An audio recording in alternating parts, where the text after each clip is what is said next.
붉게 표시된 부분을 확대를 하면요, 수리아의 안디옥 교회에서 이제 예루살렘 교회로 이르게 되는 그런 내용입니다. 바울과 바나바가 선교 여행 후에 수리아의 안디옥 교회에서 그 수개월간 머물고 있었을 때에 그 은혜의 소식 가운데 온 성도들이 행복해하고 즐거워하는 그런 나날들이 있었죠. 그런데 느닷없이 예루살렘에서 올라온 율법주의자들로 인해서 안디옥 교회는 큰 그 혼란과 어려움을 겪게 됐습니다. 왜냐하면 이들이 구원의 조건으로 믿음 외에 할례를 받아야만 구원을 받을 수 있다라고 안디옥 교인들에게 그렇게 가르쳤기 때문에 안디옥 교회 성도들이 믿음이 흔들린 것이었죠. 그러니까 믿음과 할례를 다 구원의 전제 조건으로 제시했다는 것은 결국 그렇게 되면은 구약의 율법으로 결국은 돌아가게 되는 거예요. 믿음으로만 충분한 게 아니니까.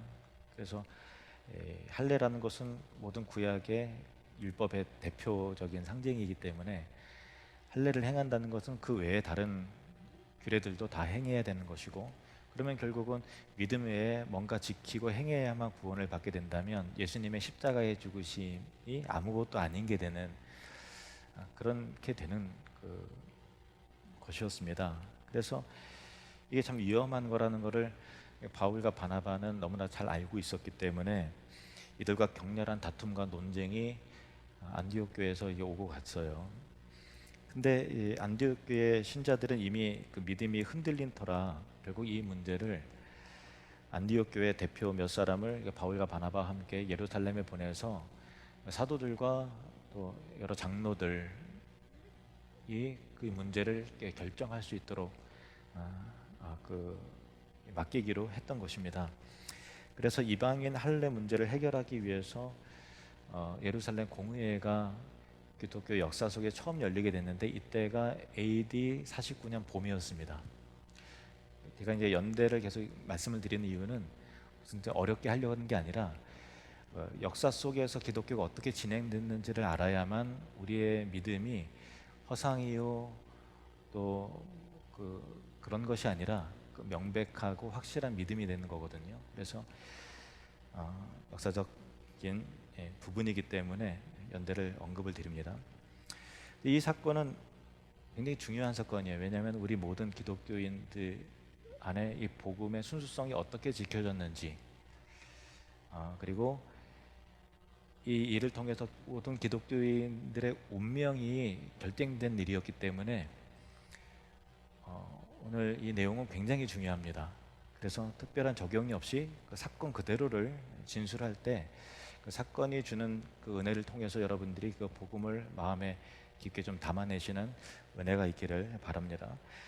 다시 본문 15장 4절에서 7절 상반절까지 보시면 예루살렘에 이르러 교회와 사도와 장로들에게 영접을 받고 하나님이 자기들과 함께 계셔 행하신 모든 일을 말하며 바리새파 중에 어떤 믿는 사람들이 일어나 말하되 이방인에게 할례를 행하고 모세의 율법을 지키라 명하는 것이 마땅하다 하니라.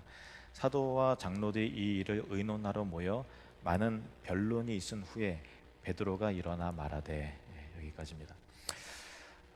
안디옥 교회 대표단이 예루살렘에 이르러 모든 성도들에게 영접을 받고 이방인 선교의 그 성과와 그 열매들에 대해서 이야기를 나눴을 때 대부분의 모든 성도들은 사도를 비롯해 다 기뻐하고 참 하나님을 찬송하고 즐거워했습니다. 하지만 그곳에 있던 이 바리새파 믿는 사람들이 일어나 격앙된 목소리로 흥분해서 일어나 믿는다고 다 구원받는 것이 아니라 이방인에게 할례를 행하고 모세 율법을 지키라 명해야 된다. 그렇지 않으면 그들에게 구원이 없다. 그러니까 그들은 구원받았다고 착할 뿐이지 실제로 그들에게 구원이 없는 것이다. 이렇게 말하는 것입니다. 주장하는 것입니다.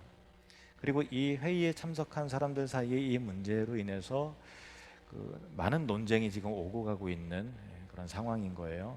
그러니까 당시 초대교회 안에는 오직 믿음으로 구원을 받느냐, 믿음으로 구원받느냐라는 건 다 인정하는 사실인데 믿음과 함께 율법을 지킴으로 구원을 받느냐, 이 두 가지 쟁점이 굉장히 첨예하게 대립되는 그런 상황이었어요. 물론 이제 그리스도의 복음과 사도들의 오직 믿음으로만 구원을 받는다라고 하는 것이 강한 주류였지만, 그러나 그 바리새인 중에서 율법을 굉장히 강경하게 고수하는 사람도 예수님 믿고 교회 안으로 들어왔는데, 그들의 주장이 몇몇 소수의 사람이라도 말을 되게 세게 하고 막 그런 사람도 있잖아요. 그 사람들이 몇몇 섞여 있으면 분위기가 좀 이상해지는 거거든요.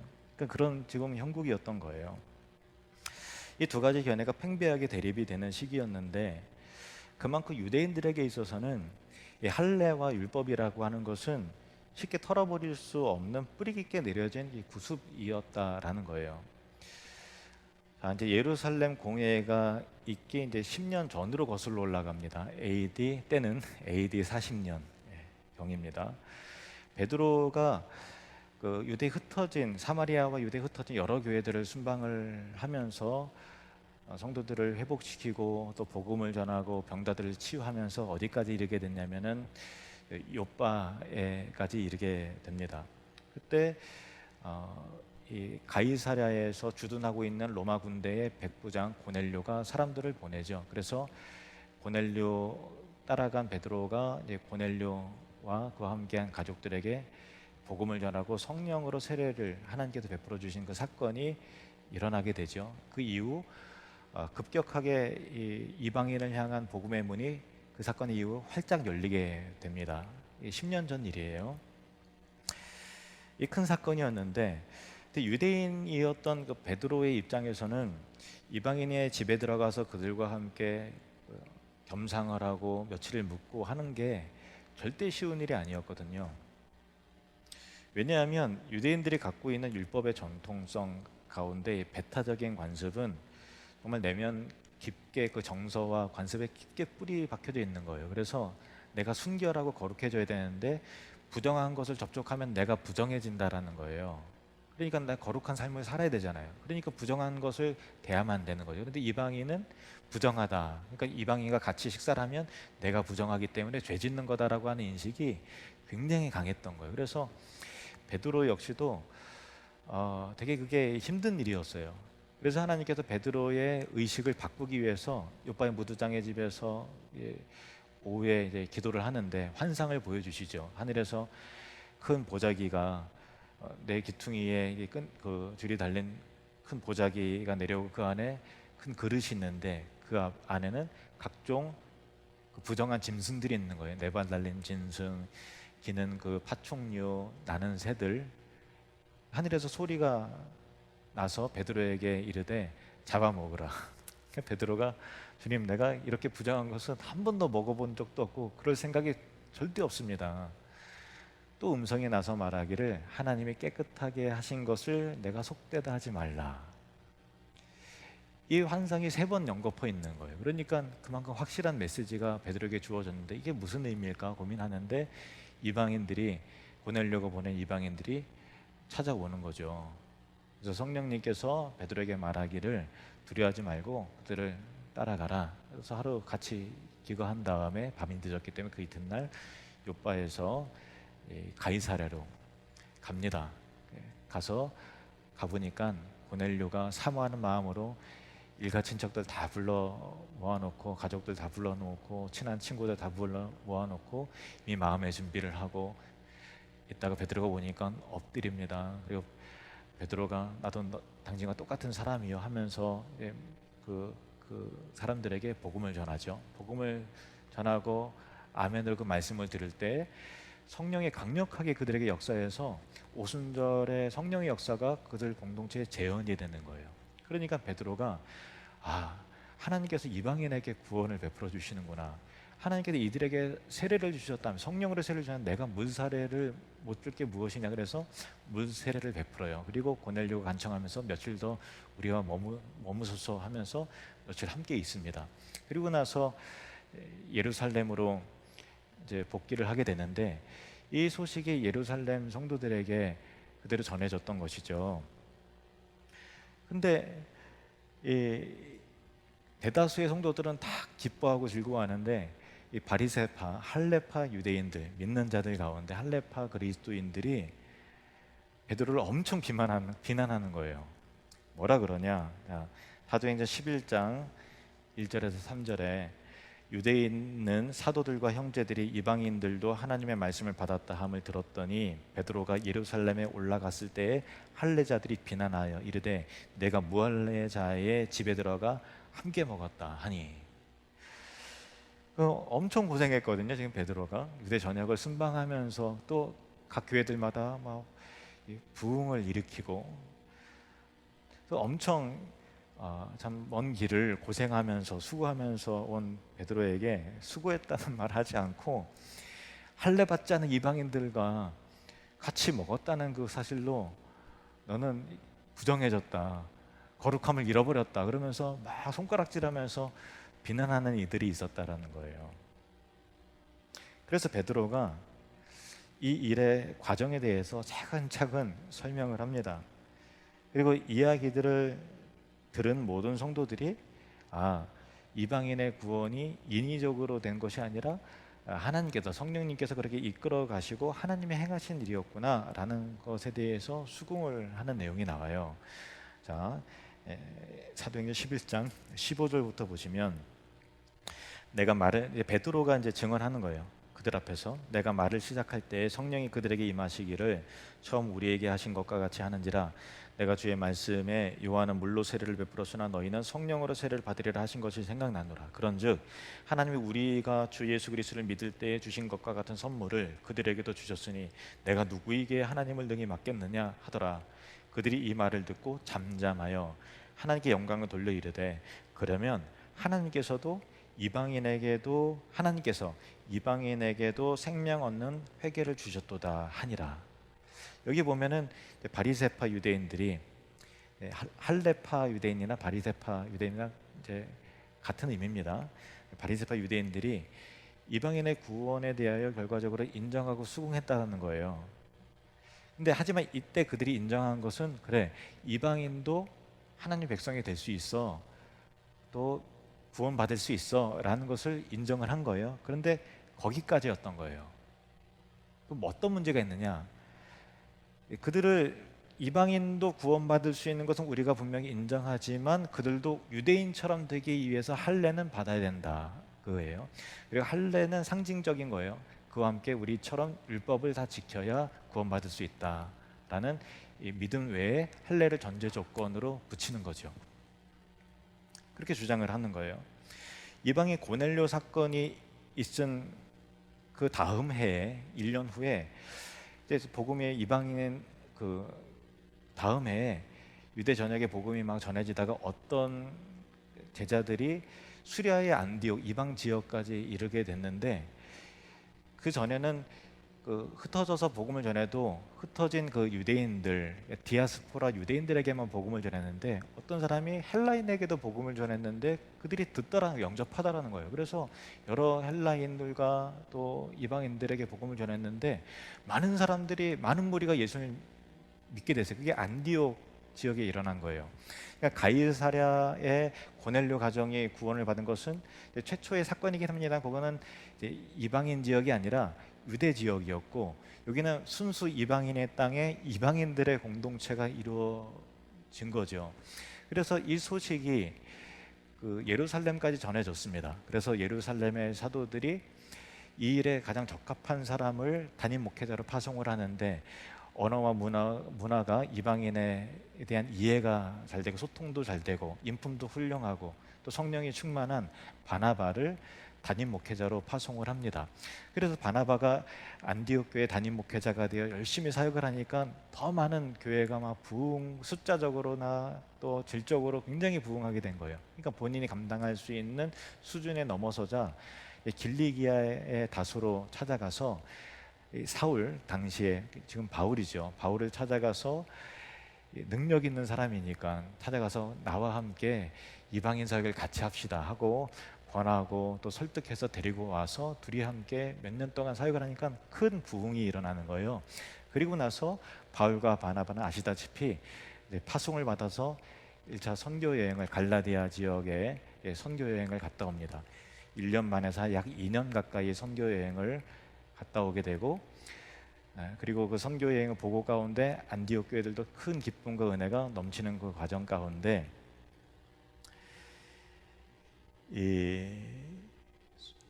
사도 베드로가 안디옥 교회에 방문을 하게 되는데, 이거는 사도행전의 기록이 없고요, 갈라디아서에 기록이 되어 있는 이 뒷이야기예요. 이게 굉장히 중요해요. 이 이야기에 대한 이해가 있어야만 우리가 예루살렘 공회의 내용을 더 잘 이해하게 됩니다. 이 갈라디아서 2장 11절부터 보시면, 자, 게바가 베드로입니다. 베드로가 안디옥에 이르렀을 때에 책망받을 일이 있기로 바울이 내가 그를 대면하여 책명하였노라. 야고보에게서 온 어떤 이들이 이르기 전에 게바가 이방인과 함께 먹다가 그들이 오매 그가 할례자들을 두려워하여 떠나 물러가매 남은 유대인들도 그와 같이 외식함으로 바나바도 그들의 외식에 유혹되었느니라. 그러므로 나는 그들이 복음의 진리를 따라 바르게 행하지 아니함을 보고 모든 자 앞에서 게바에게 이르되 내가 유대인으로서 이방인을 따르고 유대인답게 살지 아니하면서 어찌하여 억지로 이방인을 유대인답게 살게 하려느냐 하였노라. 이것이 어떤 일이었는가 하면요, 1차 선교 여행, 갈라디아의 선교 여행과 예루살렘 공의회 그 사이에 있었던 일이에요. 안디옥에 있었던 얘기예요. 베드로가 안디옥 교회에 잠시 방문을 했는데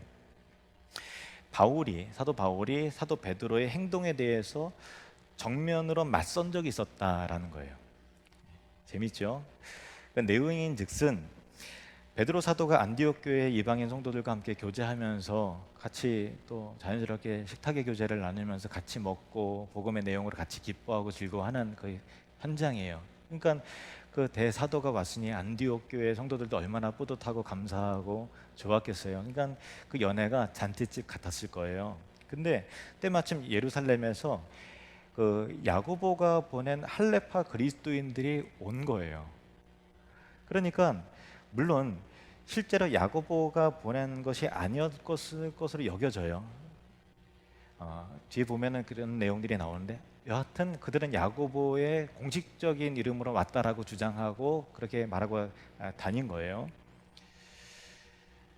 그 이방인들을 부정한 사람으로 인식하는 그 보수 강경파인 할레파 신자들이 오자 베드로가 순간 그들이 의식이 되는 거예요.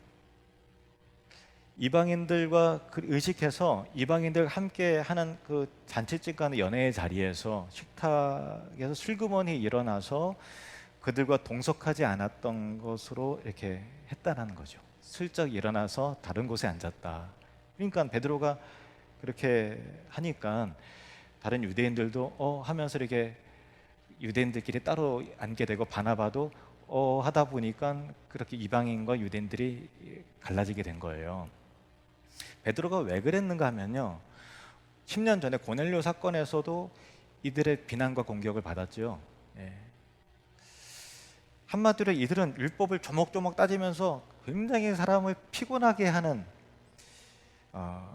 그런 사람들이었다는 거예요. 그러니까 아마 베드로에게도 이들에 대한 상처와 두려움이 있었던 모양이에요. 사도든 뭐든 가리질 않아요. 이 사람들은 율법의 잣대에서 어긋났다 이렇게 막 따지고 들어오니까 대화가 안 통하는 거죠. 그래서 의로운 척하고 정죄하고 물고 뜯는 이들의 싸움에 베드로가 심리적으로 여기에 엮였다가는 얼마나 피곤해질까 하는 그 스트레스가 많았던 것 같아요. 그래서 그런 심정이었을 거예요. 우리 교회는 당회나 또 재직회나 공동의회를 할 때 어떤 한 분이라도 이렇게 법이요 하면서 물고 뜯고 뭐 이렇게 하시는 분이 한 분도 없음에 감사드립니다. 아무튼 근데 이게 노회나 총회 가면 이런 분들이 꼭 있어요. 하여튼 베드로가 이렇게 그들을 의식하고 그들의 비난을 두려워한 나머지 믿음이 흔들렸다기보다는 옳은 가치관들은 그냥 되게 피곤해지게 생겼네 하는 게 암담했을 거예요. 그래서 안디옥 성도들과 같이 먹다가 그들이 왔다는 소식을 듣고는 슬쩍 일어나서 이방인 성도들과 거리를 두자 바나바도 다른 유대인들도 덩달아 베드로처럼 그렇게 해버린 것이죠. 그러니까 그 연회 장소는 다수의 이방인들과 그들만의 이단과 유대인들이 섞여서 즐거운 잔치집과 같은 그런 것이 연출이 되다가 순간 분위기가 썰렁해지면서 유대인 따로 이방인들 따로 이런 그림이 된 거죠. 그래서 이게 뭘 말하냐면은 베드로는 상징적인 사람이잖아요. 여기 메시지가 있는 거예요. 그러니까 안디옥 교회 성도들은 순간 거리를 두고 있는 이 베드로와 또 바나바와 여러 이 유대인들의 모습에 어떤 교훈이 새겨지는가 하면은 그러면 그렇지, 우리는 유대인들이 보기에 부정한 이방인에 불과하구나 하고 하나님 앞에서 유대인과 이방인이 함께 할 수 없다는 잘못된 열등의식이 생기기에 충분한 것이죠. 구원의 감격이 흔들리는 거예요. 구원받았다 하더라도 같은 구원일 수는 없다. 그들은 특별히 선택받은 이스라엘 백성 유대인들이 아니냐, 우리는 이방인에 불과하다라고 하는 그 열등의식이 생길 수 있는 것이죠. 이 광경을 본 바울이 눈에서 불꽃이 튀기는 거예요. 이 외식을 바로잡지 않으면 이방인들을 똑같이 구원하신 하나님의 복음의 진리가 돌이킬 수 없이 흔들릴 것이다. 이것은 굉장히 중요한 일이다라고 순간 판단이 됐던 거예요. 마음이 불붙는, 진리에 대한 불붙는 마음이 들어서, 그래서 모든 성도들 앞에서 베드로가 그렇게 했으니까 공식적으로 바로잡아야 된다라는 생각이 들었던 거죠. 판단이 굉장히 빠른 거예요. 그래서 베드로의 행동을 성도들이 다 있는 앞에서 정면으로 반박하고 질책했다라는 거예요. 자, 갈라디아서 2장 14절 그 내용이 뭐냐면, 그러므로 나는 그들이 복음의 진리를 따라 바르게 행하지 아니함을 보고 모든 자 앞에서 게바에게, 베드로에게 이르되 내가 유대인으로서 이방인을 따르고 유대인답게 살지 아니하면서 어찌하여 억지로 이방인을 유대인답게 살게 하려 하느냐 하였노라. 이게 무슨 말이냐면요, 풀어서 설명을 드릴게요.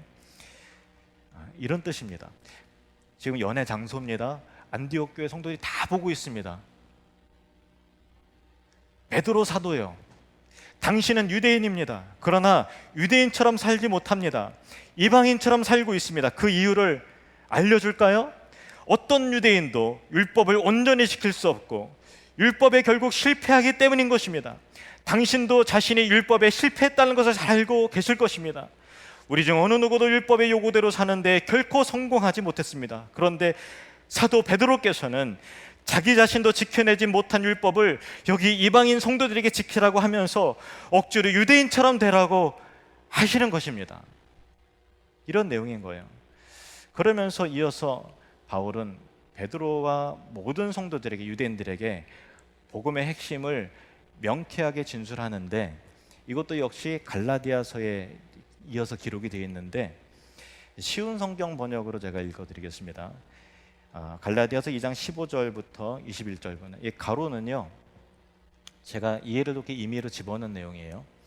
베드로여, 그리고 여기 있는 모든 유대인들이여, 우리는 이방인 곧 죄인이 아니라 유대인으로 태어났습니다. 하지만 우리는 율법을 따른다고 해서 의롭다함을 받는 것이 아니라 예수 그리스도를 믿음으로 의롭다함을 얻는 것을 압니다. 그래서 우리는 의롭다함을 얻으려고 예수 그리스도를 믿었습니다. 우리가 의롭다함을 얻는 것은 그리스도를 믿었기 때문이지 율법을 지켰기 때문이 아닙니다. 율법으로는 어느 누구도 의롭다함을 얻을 수 없습니다. 우리 유대인은 의롭다함을 얻으려고 예수님께 나아왔습니다. 그리하여 우리가 죄인이란 것이 밝히 드러났습니다. 그렇다고 해서 하나님께서 우리를 죄인으로 만드시는 것입니까? 그럴 수 없습니다. 내가 이미 헐어버린 모세율법을 다시 가르친다면 그것은 틀림없이 내가 죄를 짓는 것입니다. 나는 율법을 위해 사는 것을 그만두었습니다. 나는 율법에 의해 죽었습니다. 내가 율법을 향해 죽은 것은 하나님을 향해 살기 위한 것입니다. 나는 그리스도와 함께 십자가에서 죽었습니다. 이제는 내가 사는 것이 아니라 내 안에 계신 그리스도께서 사시는 것입니다. 내가 지금 내 몸 안에서 사는 것은 나를 사랑하셔서 나를 구하시려고 자기 몸을 바치신 하나님의 아들을 믿는 믿음으로 사는 것입니다. 나는 하나님의 은혜를 헛되게 하지 않습니다. 율법으로 의롭다함을 얻을 수 있다면 그리스도께서도 죽지 않으셨을 것입니다. 이게 그 연회장에서 베드로와 그 모든 유대인들에게, 안디옥 성도들을 다 들으라고 하는 거예요. 왜냐하면 베드로가 피했고 자리를 갈랐다는 것은 순간 두려움이 임해서 그런 것이지만, 이것이 가지고 올 복음의 훼손과 그 파장을 생각하니까 무시무시한 결과를 초래하리라는 것을 바울이 알았기 때문에 이제는 눈앞에 보이질 않는 거예요. 베드로를 정면으로 반박하면서 책망하는 이 바울의 이 복음을 지켜내야 된다고 하는 이 비장한 마음을 여러분 한번 느껴보시기를 바랍니다. 바울이 모든 사람 앞에서 한 이 베드로를 향한 복음의 선포와 질책과 연설은 모든 유대인들에게 뿐만 아니라 베드로에게 큰 울림이 되었던 것입니다. 수리아의 안디옥에 방문했던 베드로는 이후에 바울보다 먼저 예루살렘으로 내려오게 되는데, 이 수리아 안디옥에서 예루살렘으로 내려오는 그 과정 가운데 이 가이사랴 지방도 지나가게 되는 경로예요. 일주일 남짓 되는 여정에 베드로는 10년 전에 자신을 통해서 고넬료 가정에게, 그 사람들에게 복음을 전하고 또 성령 세례가 임하고 자기가 물 세례를 주고 하는 그런 모든 일들, 그리고 1년 후에 안디옥 교회가 세워지게 되고 10년이 지난 가운데 지중해 연안의 수많은 이방인들을 향해 복음이 편만하게 퍼지는 일들을 생각하면서 이 모든 것이 하나님께서 진행해 오신 일이라는 것을 생각하고, 또 바울이 자신에게 한 그 연설, 그 질책을 겸허하게 마음에 새기면서 자신의 사명과 위치와 이제부터 해야 될 일에 대해서 다시 한번 깊게 생각하는 그런 계기가 되었을 것입니다. 그래서 베드로는 예루살렘에 먼저 도착을 했고, 바울과 바나바는, 그리고 안디옥 성도들의 대표는 할례 문제를 해결하기 위해서, 공식적으로 해결하기 위해서 며칠 후에, 혹은 몇 주가 될 수도 있지만 그 후에 도착을 이어서 했습니다. 드디어 예루살렘 공회가 열려지게 되었고, 바울은 이방인 사역에 대한 모든 것을 다 진술을 합니다. 그리고 예상한 대로 예루살렘에 있던 할례파 성도들이 부릴 듯 일어나서 이방인들이 구원을 받기 위해서는 우리처럼 할례를 행해야 되고 우리처럼 모세의 율법을 지켜야 한다고 목소리를 높였던 것입니다.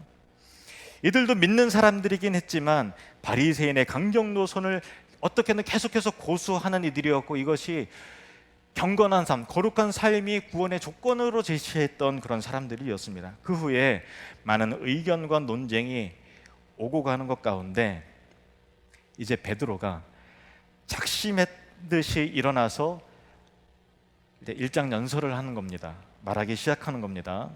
자, 본문 7절에서 11절 말씀. 많은 변론이 있은 후에 베드로가 일어나 말하되, 형제들아, 너희도 알거니와 하나님이 이방인들로 내 입에서 복음의 말씀을 들어 믿게 하시려고 오래전부터 너희 가운데서 나를 택하시고, 자기의 사도성을 말하는 거예요. 사도된 자로서 나는 너희에게 말한다 라는 것입니다. 또 마음을 하신 하나님이 우리에게와 같이 그들에게도 성령을 주어 증언하시고 믿음으로 그들의 마음을 깨끗이 하사 그들이나 우리나 차별하지 아니하셨느니라. 10년 전 고넬료 사건을 말하는 거예요. 10절 11절. 그런데 지금 너희가 어찌하여 하나님을 시험하여 우리 조상과 우리도 능히 매지 못하던 멍에를 제자들의 목에 두려느냐. 그러나 우리는 그들이 우리와 동일하게 주 예수의 은혜로 구원받는 줄을 믿노라. 이렇게 발언을 합니다. 제가 쉬운 성경 번역으로 다시 한번 읽어드리겠습니다. 많은 토론이 있은 후에 베드로가 일어나 말했습니다. 형제 여러분, 하나님께서 얼마 전에 여러분들 중에서 나를 선택하시고 이방인들에게 복음을 전하게 하셔서 그들도 이 복음을 듣고 믿게 하신 것을 여러분도 아실 것입니다. 모든 사람의 생각을 아시는 하나님께서 우리에게 성령을 주신 것과 똑같이 그들에게도 주셔서 그들을 인정하셨습니다. 하나님께서는 우리와 이방인들을 차별하지 않으셨습니다. 하나님께서는 그들의 믿음을 보시고 그들의 마음을 깨끗하게 하셨습니다.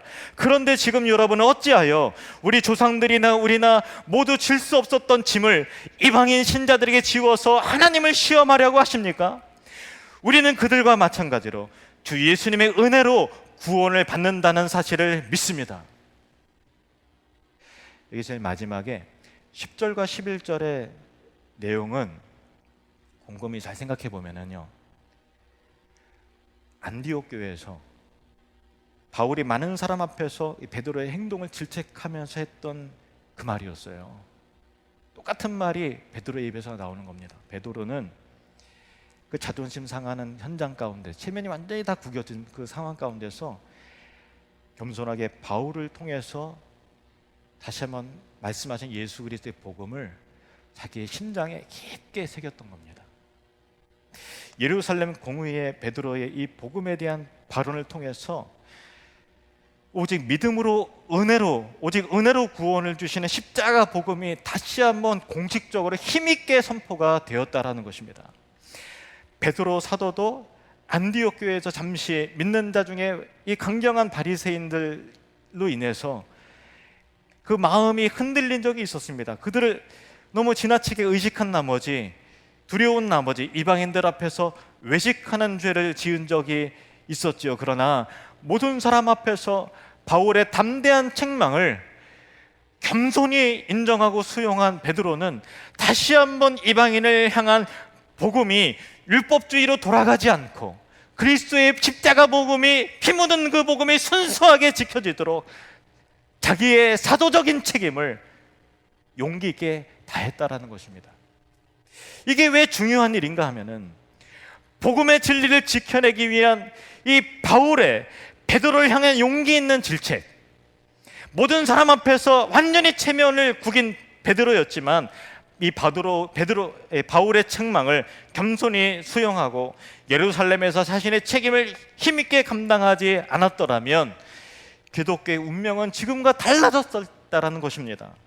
기독교의 역사는 오늘날의 모습과는 달랐을 것입니다. 이방인 구원의 길이 막혔을 것입니다. 복음이 주는 자유와 해방의 기쁨을 우리는 누리지 못했을 것입니다. 우리는 여전히 율법의 종이 되어 있어서 위선을 떨고 안 그런 척하고 서로 정죄하면서 판단하면서 죄책감에 시달리는, 엄숙한 예배는 있겠지만은 감동의 예배와 복음의 감격과 기쁨과 은혜의 눈물은 우리에게 없었을 것이라는 것입니다.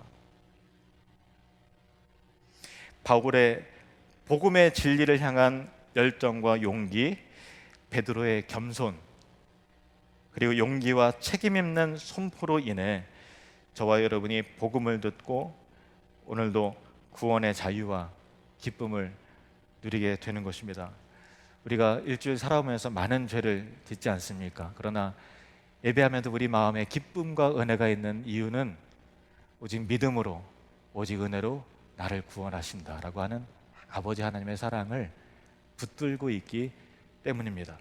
우리에게 율법이 아니라 자유와 해방의 복음을 주시는 하나님을, 또 하나님의 아들 예수 그리스도를 찬양합니다.